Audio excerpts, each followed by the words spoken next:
sampah-sampah medis yang dibuang di Ciliwung juga.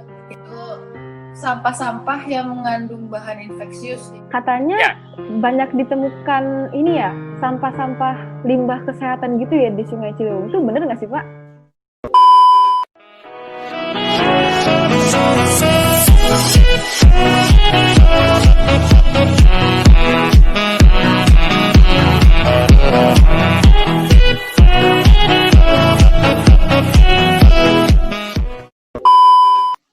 Oke guys, balik lagi di podcast KKN PPM Angkatan 3, Unit 5, Sekolah Tinggi Meteorologi, Klimatologi, dan Geofisika. Kali ini bersama gue Ramadan, si pemerhati lingkungan, dan teman gue. Sup guys, nama gue Anggi, sebagai pemerhati sampah. Podcast volume berapa sih nih, Nggi? 3 kayaknya, kayak jumlah followers gue di Instagram. Bukan selebgram. Anti selebgram club. Nah, nih yang Nggi ya, pada podcast volume 3 ini, kita akan bahas satu hal nih, yang berhubungan banget nih sama lu nih. Pokoknya menarik banget dah. Gue tahu deh kayaknya nih. Ini pasti ada elu-elunya kan, nih sampah-sampah masyarakat kan pasti. Tahu gue. Sama sampah jangan saling mendahului, boy. Ya maaf tuh. Tapi lu merasa aneh nggak sih sama pola masyarakat kita nih yang sama sekali nggak aware dengan lingkungan? Kayak masih ada loh yang namanya buang sampah di sungai. Tapi iya sih kalau gue lihat ya, kayak contoh kecil dah di Ciliwung, Jakarta, itu tuh banyak banget sampah yang numpuk. Kayak orang datang nih jauh-jauh datang ke Ciliwung, gue kira mau ngapain ya? Buang sampah doang anjir, gue kayak what? Ya Allah, kayak padahal udah banyak banget tempat sampah yang disediain dan udah banyak juga petugas-petugas kebersihan yang suka keliling-keliling iniin sampah, tapi mereka masih aja buang sampah sembarangan. Parah banget sih. Sampai kan lu tahu ya yang namanya sampah yang di sungai itu bisa menghambat aliran sungai ya. Bisa jadi banjir kan. Nah, iya betul banget bisa jadi banjir. Gue pernah itu jangan pernah ya, kemarin malah itu nggak banjir sih. Kan kemarin hujan 2 jam tuh ya. Iya, hujan tuh cuma 2 jam tapi bisa jalan raya gue udah sampai ini kali, udah tenggelam. Untung nggak masuk ke rumah gue. Belum ya? Belum. Soalnya rumah gue tinggi 3 meter. Di atas awan. Di atas awan. Oke, siap. Tapi pernah sih ya sampai bener-bener banjir parah tuh yang pas saat awal tahun. Parah kan tuh, hujan deras harian, parah banget dah. Sampai kayak tuh yang namanya jalan tuh bisa jadi perlombaan polo air gitu. Yoi banget. Lu main sama siapa tuh polo air? Sama Dewa Laut, Poseidon, terus apa itu namanya? Seru banget cuy. Aquaman lah pokoknya. Ketemu SpongeBob nggak? SpongeBob sama ini lagi nikahan sama Sandy katanya. Oh iya, sibuk ya. Gak bisa ikut main tuh. Tapi lo tau gak sih Dan, dari kemarin itu pas awal tahun itu ada berapa banyak sampah sampai nyebabin banjir 3 hari nggak berhenti di Jabodetabek. Berapa tuh, Ki? Kurang lebih 3.000 ton, lebih malah. Dari Ciliwung doang, belum dari kali-kali lain. Ciliwung doang, baru Ciliwung. Iya. Gimana yang dari Bogor, yang dari mana-mana? Kalisari kehitung nggak tuh Kalisari? Kalitem kayaknya. Gitu. Pantes banget ya rumah gue banjir ya. Iya. Dan baru-baru ini ada tim River Defender dari Ciliwung tuh nemuin banyak banget sampah-sampah medis yang dibuang di Ciliwung juga. Kayak parah banget gak sih? Sampah medis. Apaan tuh, Wi? Nih, dari yang gue baca nih ya, sampah medis tuh sampah-sampah yang mengandung bahan infeksius. Jadi dia bisa menular gitu loh kemana-mana. Biasanya sih sampah-sampah itu dari fasilitas kesehatan kayak lab, rumah sakit, klinik, dan banyak lagi deh. Terus juga banyak yang bilang kalau sampah medis itu bisa menularkan atau menginfeksi orang-orang sekitar atau di lingkungan sekitar gitu. Tunggu, Gi. Berat banget bahasa lu udah. Contohnya deh. Lo tahu kan otak gue kayak gimana nih? Cuman seperempat sendok nyam-nyam. Iya lupa. Emang apa aja sih tuh limbah sama sampah medis tuh? Nah, sebenarnya kategori sampah medis tuh banyak sih, tapi gue ambil contoh kecil aja nih ya. Kan sampah medis kan banyak kan dari fasilitas kesehatan kan. Di fasilitas kesehatan itu contoh kecil kayak jarum suntik, sarung tangan sama masker dari bekas pakai dokter, obat-obatan. Itu kan maksud gue dari rumah sakit. Yang namanya rumah sakit kan tempat orang-orang sakit ya. Pasti adalah seenggaknya penyakit-penyakit yang nempel di situ, jadi bisa nular ke lingkungan situ atau bahkan bisa membahayakan petugas kebersihan yang lagi yang lagi bersihin sampah, apalagi kalau dibuangnya nggak sesuai dengan prosedur. Parah banget ya. Gue kira sampah di kali cuma sampah rumah tangga, sampah-sampahnya kayak pabrikan gitu. Ada yang namanya sampah medis ya. Terus itu nggak membahayakan apa bagi petugas yang di situ yang bersihin? Nah, itu dia masalahnya. Selain membahayakan buat lingkungan, sampah medis itu kalau nggak diolah sesuai prosedur, itu juga bisa membahayakan petugas kebersihan yang lagi bertugas di daerah yang dibuang sampah medisnya itu. Bahkan bisa mengancam sampai 300.000 petugas kebersihan yang ada di Jakarta doang. Parah banget. Belum tempat lain. Parah banget. Bentar nih. Kan ini kan lagi COVID ya. Tuh bagaimana tuh ya kalau misalkan dokternya bersihin nih, terus tuh masker kan kebuang ya di kali, tuh bisa tertular nggak tuh ya para petugas? Nah, kalau itu gue nggak tahu nih, mending langsung aja dah nanya sama narasumber kita kali ini nih. Assalamualaikum Pak De. Waalaikumsalam Anggita. Masya Allah, gimana kabar Pak De? Alhamdulillah, semoga semesta raya mendukung upaya kita bersama-sama kumpul di tempat yang saling berjauhan. Amin. Izin Pak De, izin perkenalkan diri dulu. Nama saya Anggita, sama ada nih teman saya namanya Ramadan. Dia kepo banget nih, pengen nanya-nanya tentang keadaan di sekitar Ciliwung. Oke, boleh. Salam kenal Mas Ramadan, salam kenal teman-teman dari BMKG. Nah, jadi Dan, Pak De ini tuh namanya Pak Suparno Jumar. Dia ini senior dari komunitas peduli Ciliwung Kota Bogor. Akhir-akhir ini jadi anggota tim Satgas Naturalisasi Sungai Ciliwung. Ya. Keren banget sumpah narsum JTB Podcast volume 3 nih. Terus aja ya, langsung kita tanya-tanya kali ya. Pak, izin Pak, izin tanya. Oke.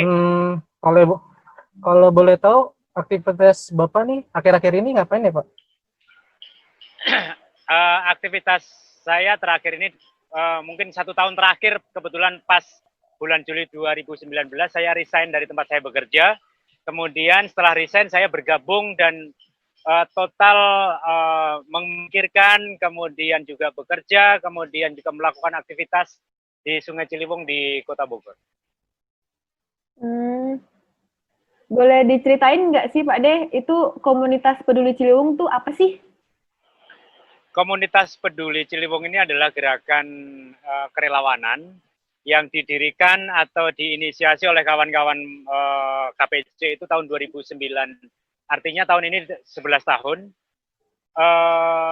Latar belakangnya adalah teman-teman yang pendiri awalnya itu gelisah dengan hobinya yang selalu terhambat. Hobi mancing di sungai, lempar mata kail, bukan ikan yang didapat di mata kailnya tapi sampah. Sesederhana itu mereka menemui masalah, kemudian teman-teman mencari teman-teman, kemudian membuat gerakan bersama-sama. Awal-awalnya sangat sedikit, 2 orang, 3 orang, kemudian konsisten saja terus itu dilakukan. Kemudian background-nya siapa saja yang ada di komunitas peduli Ciliwung saat ini macam-macam. Ada yang pekerja formal, kemudian aja pekerja informal, ada pegawai negeri, ada polisi, ada tentara, ada dokter, ada mahasiswa, ada dosen, macam-macam. Banyak ya Pak ya? Banyak. Jadi ini awalnya dari inisial apa? Dari ingin perkumpulan para pemancing nih Pak ya. Jadi intinya. Ya, jadi teman-teman ini hobi mancing, tapi pada saat mancing bukan ikan yang didapat tapi sampah. Nah, mereka kemudian mulai membuat kesepakatan yang tidak tertulis. Akhirnya teman-teman menyepakati waktu harinya adalah hari Sabtu atau hari Minggu pada akhir pekan untuk turun ke sungai, membersihkan sungai. Ya mungkin kalau bahasa skeptisnya ya nggak mungkin dibersihin, tapi teman-teman KPC ingin memberi apa sih namanya sifat keteladanan kali ya. Kita itu tidak bisa ngomong doang. Kita itu walaupun kecil mungkin ya kita harus berkarya, harus kita kerjakan. Bahwa akhirnya juga teman-teman KPC tidak ingin terjebak pada sebuah dilema atau sebuah diskusi yang akhirnya hanya cuma ngomong doang. Ya, akhirnya ya itulah. Kami tiap Sabtu atau Minggu kami turun ke sungai. Terus keadaan Sungai Ciliwung yang sekarang tuh bagaimana tuh Pak? Iya, setelah 11 tahun melakukan advokasi kepada pemerintah Kota Bogor, kepada pemerintah pusat, juga kepada masyarakat yang ada di sekitar daerah aliran sungai, bukannya serta-merta kemudian persoalan sungainya selesai, bukan. Tapi memang ada capaian-capaian yang kemudian menurut kami di Bogor cukup signifikan. Pertama adalah tahun 2018, bulan Oktober, setelah melalui banyak cara, banyak kesempatan, Wali Kota Bogor kemudian mengajak tim untuk diskusi, kemudian dalam diskusinya adalah karena Wali Kota Bogor ingin memberikan perhatian terhadap persoalan Sungai Ciliwung yang ada di Kota Bogor, kemudian yang disarankan oleh teman-teman KPC adalah Wali Kota Bogor kemudian harus memiliki komitmen politik, kemudian juga memiliki komitmen dukungan anggaran terhadap bentuk-bentuk perhatian. Akhirnya bulan Oktober ditandatangani surat keputusan yang ditandatangani oleh Wali Kota Bogor, surat keputusan tim Satuan Tugas Naturalisasi Ciliwung. Kemudian bulan Oktober dibentuk tim patroli Sungai Ciliwung, kemudian sampai sekarang. Artinya mungkin ini adalah sebagai salah satu capaian kecil yang dilakukan oleh teman-teman di komunitas peduli Ciliwung yang di Bogor. Artinya kalau selama ini peran pemerintah mungkin kurang besar, boleh dibilang sejak Oktober tahun 2018 setelah ditandatangani surat keputusan tim Satuan Tugas, kemudian secara secara program ini menjadi lebih kuat karena Sungai Ciliwung kemudian mendapatkan perhatian cukup besar di level pemerintah Kota Bogor. Nah, kan sekarang di Indonesia sendiri kan lagi ada pandemi COVID nih, Pak. Ya. Nah, kegiatan yang dilakukan sama teman-teman relawan itu gimana sih, Pak? Beda atau tetap sama kayak dulu atau gimana? Iya, jadi memang ada di tengah pandemi COVID-19 ini, kemudian ritual hari Sabtu yang kami sebut mulung sampah Ciliwung itu perlahan, kemudian bukan perlahan ya, tetap dilakukan walaupun cuma ada beberapa orang saja tanpa melibatkan banyak orang. Jadi tetap terus dilakukan, termasuk tim patroli Sungai Ciliwung itu kemudian tetap melakukan aktivitas seperti biasa. Jadi tidak ada yang kemudian akhirnya di tengah pandemi kemudian kalau model-model seperti ini kan tidak bisa dilakukan work from home. Artinya melakukan edukasi kepada masyarakat, FGD kecil bersama masyarakat itu kan tidak bisa dilakukan secara daring. Jadi kami coba sajikan sebuah fakta di lapangan, kemudian kami ajak beberapa pihak untuk diskusi, kami dorong mereka untuk mencari bentuk-bentuk kesepakatan yang kemudian disepakati bersama. Kesepakatan itu kemudian ke depannya kami pantau bagaimana progresnya. Kalau memang on the track ya kami dorong untuk kemudian segera tercapai. Kalau misalnya memang ada hambatan itu yang kemudian kami statusnya kami naikkan secara berjenjang. Katakanlah ada persoalan di tingkat RT RW, ya kami coba selesaikan di tingkat RT dan RW. Kalau kemudian di tingkat RT dan RW tidak bisa menyelesaikan, ya kami bawa lagi ke tingkat atas, misalnya ke tingkat kelurahan. Kalau masih belum bisa juga kami naikkan lagi ke tingkat kecamatan. Kalau masih belum bisa, baru kami naikkan ke level yang lebih tinggi. Jadi masalah-masalah itu kami coba selesaikan secara berjenjang. Tadi kan Bapak bilang jumlah orang yang turun ke sungai itu kan agak berkurang. Itu mengganggu proses programnya atau gimana tuh dalam naturalisasi itu? Ya kalau di dalam gerakan kerelawan yang tiap hari Sabtu memang jelas dengan yang banyaknya orang akan ya kalau peribahasanya berat sama dipikul, ringan sama diginjing. Jadi beban 1 kilo kalau atau katakanlah beban 1 kintal katakanlah diangkat 1 orang kan berat. Tapi kalau misalnya diangkat banyak orang kan lebih ringan. Kurang lebih kayak gitu. Tapi kalau untuk tim Satuan Tugas Naturalisasi Ciliwung di Kota Bogor itu ada 6 sektor yang panjangnya sekitar 15 km. Itu ada di 13 kelurahan yang kemudian di setiap sektor itu ada 6 personil. Jadi tiap hari mereka 6 sektor 6 personil. Per sektor 6 personil. Satu sektor itu 6 personil. Oh, oke. Satu sektor itu berapa panjang itu, Pak? Sekitaran berapa? Macam-macam. Kalau di lokasi saya ini kebetulan ada 2 kelurahan. Kelurahan Sukaresmi itu panjangnya sekitar 2,5 km, kemudian kelurahan yang di seberang itu adalah Kelurahan Kedung Halang, itu panjangnya sekitar 2,9 km. Panjang. Panjang-panjang, ya beda-beda. Ada yang satu sektor itu 3 kelurahan. Kalau lomba berenang bisa kali itu 3 kilo tuh. Oh bisa kalau ada airnya. Kalau nggak ada airnya jalan aja. Salah.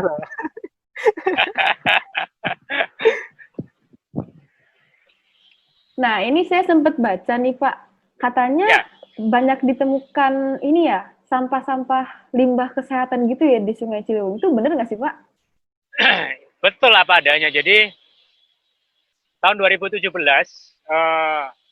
ini yang kemudian menjadi perhatian saya dan kawan-kawan adalah beberapa kali tahun 2017 itu sekitar bulan Juli itu beberapa kali ditemukan limbah masker dari saya belum tahu itu asalnya dari mana, tapi yang jelas bentuknya adalah seperti kantong urin, masih lengkap dengan selangnya, terkadang ada jarumnya. Atau juga kadang-kadang kantong darah. Tahun 2017. Sampai tahun 2019 masih ditemukan hal yang sama. Kemudian setelah pandemi, tanggal 21 Maret 2020, mulai kami temukan juga sampah masker sekali pakai. Akhir-akhir ini kemudian mulai ditemukan masker yang bahannya dari kain yang harusnya kita bisa gunakan kembali. Bisa berkali-kali. Ya. Jadi terus Pak, nggak tahun ini aja ya Pak? Udah dari 2017 ya? Tahun 2017 sebenarnya mungkin dari sejak awal sudah mulai ditemukan, tapi mungkin tidak tercatat. Tapi saya ingat betul tahun 2017, 2018, 2019 itu sering banget. Terus dengan, kan tadi kan ada pembatasan sosial tuh Pak. Itu berkurang nggak jumlah sampahnya yang ada juga itu? Jadi kalau di tengah pandemi kemudian dilakukan PSBB, pembatasan sosial berskala besar, tapi aktivitas masyarakat kan memang juga tidak berhenti total. Artinya sejak tanggal 21 Maret saya dan kawan-kawan menemukan limbah masker sekali pakai yang ada di daerah aliran sungai. Kemudian saya mencoba melakukan investigasi atau inspeksi lah. Saya naik sepeda dari rumah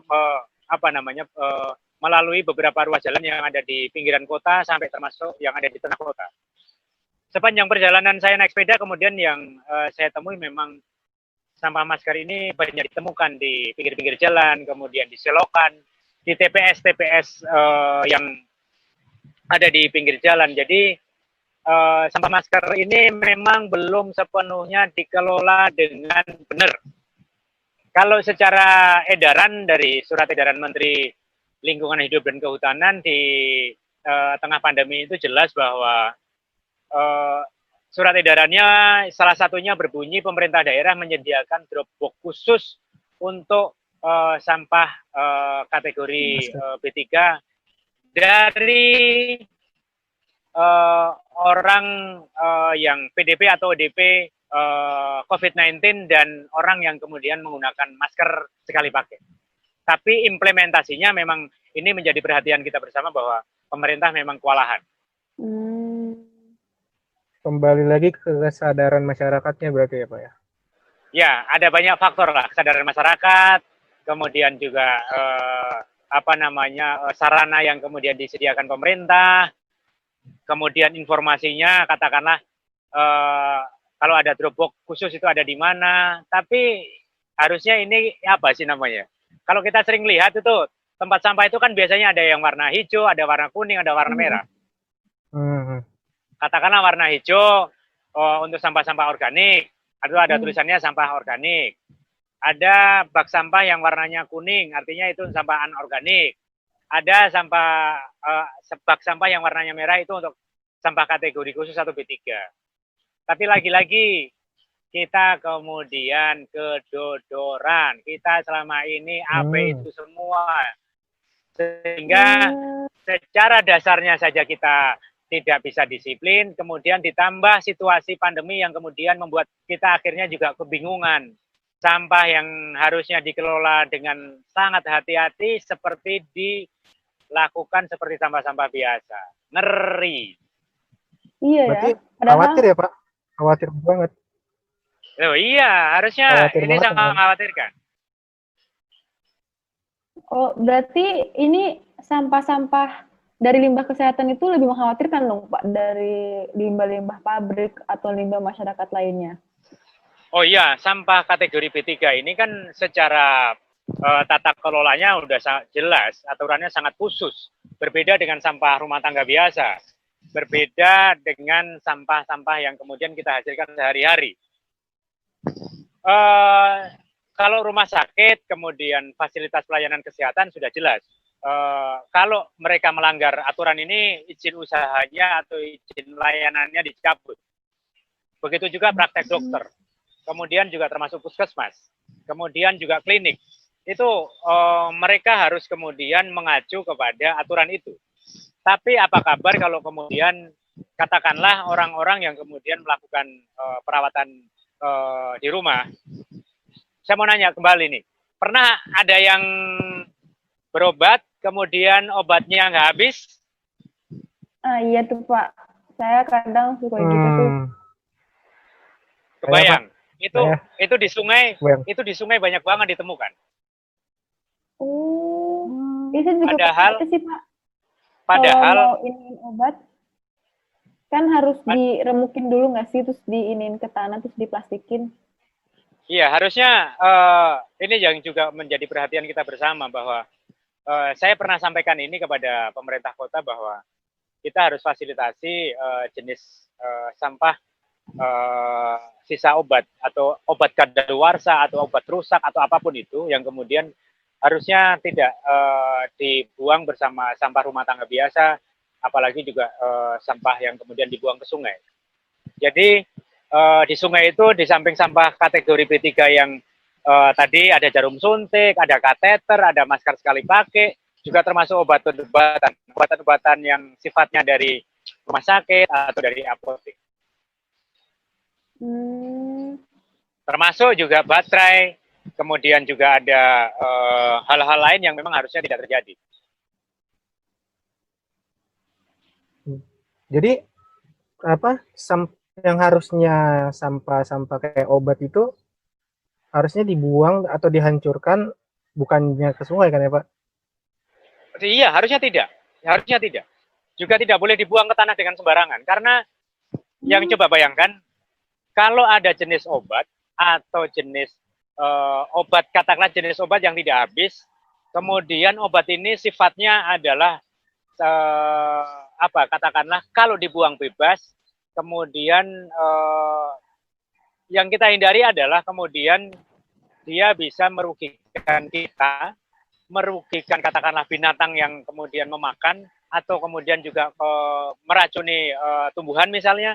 Karena ini kalau yang sifatnya adalah obat-obatan yang sifatnya pil, kemudian kapsul, atau jenis-jenis obat yang padat. Ada lagi kalau misalnya yang sifatnya cair, atau lagi misalnya bahan kimia, atau bahan-bahan yang memang tidak seharusnya ada di sekitar kita. Ya, ini harusnya menjadi perhatian kita bareng-bareng. Saya sering memberikan perhatian, sering bersuara ini bukan apa-apa, karena kita selama ini terlalu sembrono terhadap sampah-sampah jenis ini, termasuk ya tadi sampah-sampah kategori berbahaya dan beracun, kemudian juga termasuk sampah-sampah obatan.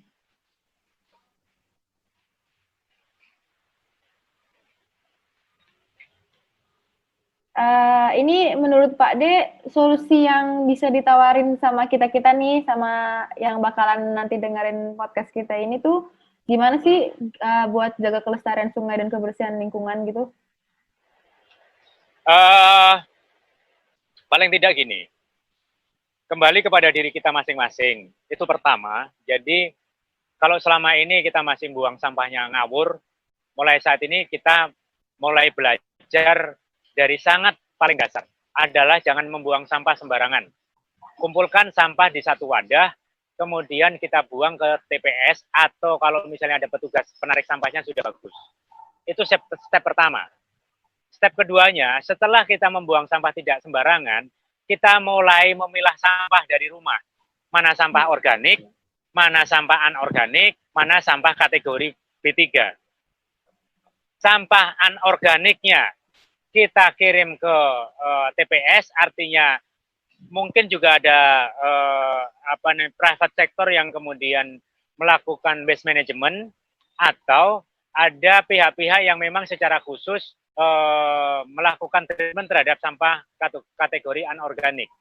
Kemudian sampah yang organiknya itu bisa kita manfaatkan. Pertama, misalnya kita jadikan pakan ternak misalnya, atau dijadikan kompos misalnya, atau dimasukkan lubang biopori misalnya, atau bisa dijadikan setelah dikumpulkan dalam volume banyak misalnya dijadikan budidaya maggot misalnya. Jadi ada beberapa hal memang. Kemudian sampah yang kategori B3 atau beracun berbahaya, bahan beracun dan berbahaya ini, ya karena sifatnya itu tidak harian, mungkin bisa kita kumpulkan. Setelah dirasa cukup banyak, kemudian baru bisa dikirimkan ke misalnya ke pihak-pihak tertentu yang dalam hal ini memang secara khusus menangani hal ini. Tapi saya titip pesan banget bahwa kalau ini bisa juga difasilitasi oleh pemerintah daerah misalnya, difasilitasi oleh puskesmas atau fasilitas pelayanan kesehatan misalnya, ini akan sangat baik. Misalnya, saya punya satu kantong, katakanlah kantong ini adalah obat-obatan yang nggak habis. Kemudian satu ketika saya harus berobat ke rumah sakit atau ke dokter atau ke fasilitas pelayanan kesehatan, obat ini saya bawa, kemudian saya buang di situ, bilang saja ke pengelola atau petugas puskesmas atau petugas pelayanan kesehatan, nitip sampah obat-obatan. Tapi memang sebaiknya sebelum dibuang, kalau misalnya ada jenis obat-obatan yang masih dalam kemasan baik, itu dihancurkan supaya tidak disalahgunakan. Oh, ternyata bisa disalahgunakan juga ya Pak, berarti sampah-sampah sangat itu mungkin juga disalahgunakan. Maaf nih, kadang-kadang kalau kita mungkin teman-teman pernah iseng-iseng coba mencari obat-obatan. Kan obat-obatan itu ada yang sifatnya dengan resep dokter, ada yang kemudian tidak dengan resep dokter, atau obat-obatan generik. Coba di pasar pramuka itu, waduh dulu rame banget itu. Banyak pemakai kayaknya Pak kalau pramuka. Oh ya, kalau otak saya itu selalu kemudian mikir, ini kira-kira dari mana, alurnya dari mana. Jadi saya mencoba mau nyambung-nyambungkan banyak hal gitu loh. Oke.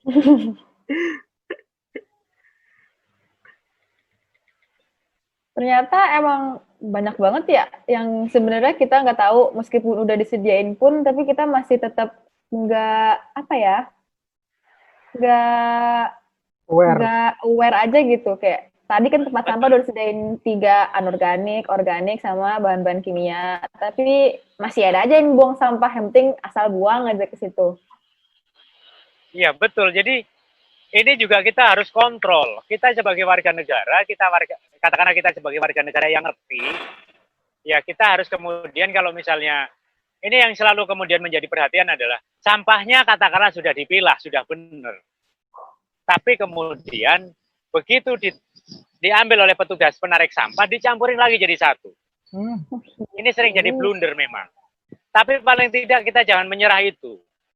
Maksudnya gini, kita dorong pemerintah, kita dorong petugas-petugas sektor informal, petugas penarik sampah juga untuk paham bagaimana bahwa sampah ini harus dipilah. Kalau dipilah itu yang ngelola itu juga lebih mudah. Kemudian bayangkan kalau sampah sisa makanan, sisa sayur-sayuran dijadikan satu, kemudian di situ diikat plastik, kemudian dalam jumlah ribuan kantong dibuang ke TPA, kemudian atau ke TPS dulu, kemudian sampai lama, kemudian tidak diangkat-angkat, busuk, kemudian ada yang bocor, begitu diangkat kemudian ada cairan atau air lindi gitu yang kemudian baunya kalau kita pernah lewat atau kita jalan di belakang truk pengangkut sampah kan luar biasa baunya. Iya sih. Itu sangat mengganggu. Tapi kalau kita bisa, sampah itu kalau kemudian dipilah, dipisah, katakanlah di sini ada tempat sampah gitu ya. Sampahnya adalah sampah kering, sampah plastik, sampah kertas, sampah di kardus, kaleng gitu ya. Sampah yang di sini aja kalau misalnya berbulan-bulan pun nggak bau. Tapi kalau dicampur jadi satu, nggak karu-karuan. Ini yang kemudian sering terjadi konflik di tengah masyarakat. Rumahnya tidak pingin jadi atau tidak ingin dekat dengan tempat pembuangan sampah. Karena apa? Pasti bau. Ya bau kalau nggak dipilah. Tapi kalau dipilah ya nggak bau. Nah, model-model kayak gini kan kadang-kadang orang nggak ngerti. Jadi meskipun kita udah bisa milah sampah dari rumah sendiri, tapi pas di tempat pembuangannya itu kadang ya kecampur-campur lagi gitu ya Pak ya? Betul. Supaya mengurangi beban tidak tercampur, ayo kita bareng-bareng dari rumah yang kalau di depan rumah masih ada tanah, ayo bikin lubang biopori. Gampang itu sambil olahraga. Kalau mau tahu caranya bikin lubang biopori, ada di Instagram saya, ada di sana bagaimana cara bikin lubang biopori, manfaatnya untuk apa. Karena bayangkan, 80% sampah yang dibuang ke TPA adalah sampah organik. Sisa-sisa makanan gitu ya Pak ya? Ya. Sampah rumah tangga. Kalau ini bisa dikurangi, reduce dari tempat kita, negara akan menghemat anggaran BBM yang harus dikeluarkan tiap hari untuk truk pengangkut sampah, anggaran perawatan kendaraan, bayar tipping fee ke TPA, kemudian banyak hal yang bisa dihemat kalau kemudian kita sama-sama berjuang untuk mengurangi produksi sampah supaya tidak buang ke TPA. Coba, saya akan cerita banjir sedikit. Juga tuh Pak, bisa tuh. Oh iya pasti, anggaran banjir. Saya akan cerita sedikit. Pemerintah Provinsi DKI Jakarta setiap hari itu membuang antara 7.000 sampai 8.000 ton sampah tiap hari ke Bantar Gebang. Baik banget Pak. Ada 12.000 truk kurang lebih yang tiap hari itu ngangkutin sampah. Baik banget. Kehitung nggak kira-kira? BBM-nya dari Jakarta ke Bekasi satu truk kira-kira berapa liter? Tolnya berapa kali? Kemudian orang yang angkut sampah berapa banyak? Kemudian membayar tipping fee ke Pemkab Bekasi setiap metrik tonnya itu kurang lebih mungkin sekitar 100.000 kalau nggak salah. Iya. Kebayang nggak? 12.000 truk lagi ya Pak ya? Banget. Itu baru Jakarta. Bagaimana Kabupaten Bogor, Kota Depok, Kota Tangerang, Kabupaten Tangerang, Tangerang Selatan.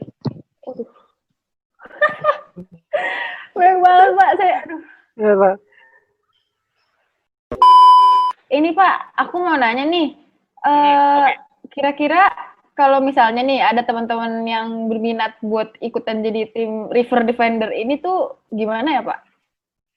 Ya boleh. Mau tiap hari apa? Tiap hari boleh, hanya khusus di hari Sabtu juga boleh. Jadi Oh, itu tinggal nanti biasanya nanti gini, ngomongnya ke Bapak atau ke mana? boleh DM ke Instagram saya, boleh. Boleh DM Instagramnya Hakikat Ciliwung, boleh. Boleh DM ke Instagramnya Komunitas Peduli Ciliwung juga boleh. Boleh dikasih tahu nggak tuh Pak IG-nya Bapak sama IG yang Oh itu, iya. yang teman-teman Bapak? Oke, kalau IG-nya saya River Defender itu ya udah cari saja River Defender lah. Nanti ketemu di situ. Kemudian IG-nya Ciliwung tulisannya kayak gini, sebentar. Karena ejaannya ejaan lama, bukan ejaan baru. Jadi pakai ini. Kelihatan nggak? Aduh, apa tuh? Oh, TJ. Ciliwung. Ciliwung. Oke, Ya, kelihatan ya? Ya. Oke. Ini buat Kemudian, pada teman-teman nih. Harus satu banget lagi, sih ikut sih, harus banget. Jadi saya pengen juga ngajakin teman-teman supaya lihat ada apa aja sih. Nah, satu lagi yang ini. Oh, Hakikat Ciliwung. Siap. Hakikat. Senjawet gak? Senjawet gak? Tapi jangan lupa follow lah. Iya Pak, siap. Siap. Nanti kita follow. Kita suruh semua orang follow biar Saya gini. Memang konten-konten yang ada di Instagramnya di Ciliwung, di Hakikat Ciliwung, termasuk juga di River Defender, termasuk YouTubernya itu memang coba kami optimalkan agar supaya kalau misalnya memang bisa dimonetize, hasil monetizingnya itu untuk kegiatan kerelawanan seperti ini. Oh. Jadi kembali lagi buat kegiatan yang ada di situ ya Pak ya? Iya. Lo makan paling juga cuma sepiring kan? Ngopi juga segelas. Kan gitu. Gak usah makan, kopi jadi Pak ya. Saya dari pagi baru sarapan aja, sampai sekarang belum makan. Makan kalau lagi lapar aja, kalau nggak lapar sehat. Makan. Benar, ikutin hadis Nabi. Makan kalau lagi lapar aja. Benar. Bisa. Gimana Dan? Ada pertanyaan lagi nggak? Cukup kali ya. Mungkin cukup kali Pak untuk podcast kali ini Pak. Pertanyaannya cukup ya? Iya, nanti kalau misalkan ada yang mau tanya lagi, teman-teman STMKG kapan-kapan main ke sini. Ayo kita apa sih namanya? Yap. Kita ngobrol, kita lihat. Saya tidak kemudian harus mengajak teman-teman itu harus ngurungin sampah, tidak. Karena saya paling tidak ingin ngajak teman-teman untuk lihat situasinya seperti apa. Kemudian mereka datang dari jauh-jauh dari Amerika atau dari luar negeri, seperti kalian yang sekarang ini datang ke sini hanya untuk minum kopi atau sambil melamun di sini juga boleh. Mau moto-moto boleh. Jadi tidak harus mancing boleh Pak, mancing. Boleh. Kemarin ada ikan hampal segede gini loh. Ikan segede gini nih masih ada. Patil enak. Enggak, kalau ini ikannya kan ikan apa namanya, ikan hampal, jadi tidak ada sumutnya, tidak ada patilnya. Terus tidak melulu yang datang ke Bogor ke Komunitas Peduli Ciliwung itu harus ikut mulungin sampah, tidak. Tanggal 17 Agustus besok karena ada peringatan detik-detik proklamasi dengan memberikan penghormatan terhadap bendera merah putih dengan konsep flash mob yang ada di tengah sungai. Teman-teman juga boleh mau ngambil, saya mau deh jadi relawan yang cuma ngambil video, boleh. Saya cuma mau jadi mau hadir cuman duduk atau berdiri di satu sudut di bawah pohon juga boleh, nggak apa-apa. Jadi Pak. masalah bisa nggak, Pak? Gimana? Gimana? Mau canda. Mau hanyut-hanyutan di kali juga boleh. Boleh tuh Dan. Boleh. Jangan dong. Ntar gue hanyut beneran, Pak. Oke, terima kasih Pak De ya. Udah bisa ngejelasin semua nih pertanyaan-pertanyaan dari kami berdua. Terima kasih ya Pak De untuk. Oh iya, boleh Pak Adi, boleh titip pesan. Mungkin kalau ada closing statement ya. Saya sudah semakin menua bahwa dengan kondisi saya yang semakin menua, semakin rentah, juga semakin tanpa daya. Jadi saya ingin menularkan semangat saya ini kepada kalian-kalian yang masih muda. Jadi perjuangan ini tidak boleh berhenti hanya di saya dan orang-orang di sekeliling saya. Bahkan kalau bisa menjangkau yang jauh dari luar Indonesia. Termasuk orang-orang Indonesia harus kemudian hebat seperti dahulu kala. Jadi bagaimana dulu sifat gotong royong kita itu luar biasa. Ayo kita bangkitkan bareng, kita bangun negeri tercinta ini dengan luar biasa lah. Kalau kemudian saling menyalahkan tidak akan selesai, saling menciderai juga tidak akan selesai. Jadi orang-orang yang nyinyir juga tidak selesai. Ayolah kita kerjakan apa yang bisa kita kerjakan untuk kebaikan bersama. Salam, Defender. Terima kasih banyak Pak De. Semoga bisa dijalani. Terima kasih. Assalamualaikum. Waalaikumsalam. Nah, lo udah terbuka kan tuh pikirannya sama obrolan barusan? Parah sih, terbuka banget gue. Jadi pingin banget gitu mancing gitu di sana. Pengen main air ya jadinya, jadi avatar. Parah banget emang, asik banget kayak bapaknya tuh. Iya kan, asik banget kan kayaknya. Nah ini buat teman-teman yang dengerin, semoga bisa diambil positifnya, sama pesan-pesannya juga dari Pak Ade tadi bisa diterapkan. Nah nih bagi juga nih ya, buat lo semua nih, jangan buang sampah sembarangan. Minimal ya, lu walaupun sampah masyarakat, jangan buang sampah sembarangan. Deh, itu aja sih dari gue sih. Nah, iya guys, yang penting sayangin aja lingkungannya, kayak gue sayang sama dia, tapi dianya gitu deh. Udah skip yuk, skip yuk. Skip yuk, pulang. Oke, mungkin sampai sini aja JTB Podcast volume 3. Makasih banyak yang udah mau dengerin. Semoga konten ini bermanfaat. Jangan lupa di like, komen, subscribe biar kayak Atta Halilintar. Gue, Anggi sama Ramadan dulu. Assalamualaikum warahmatullahi wabarakatuh.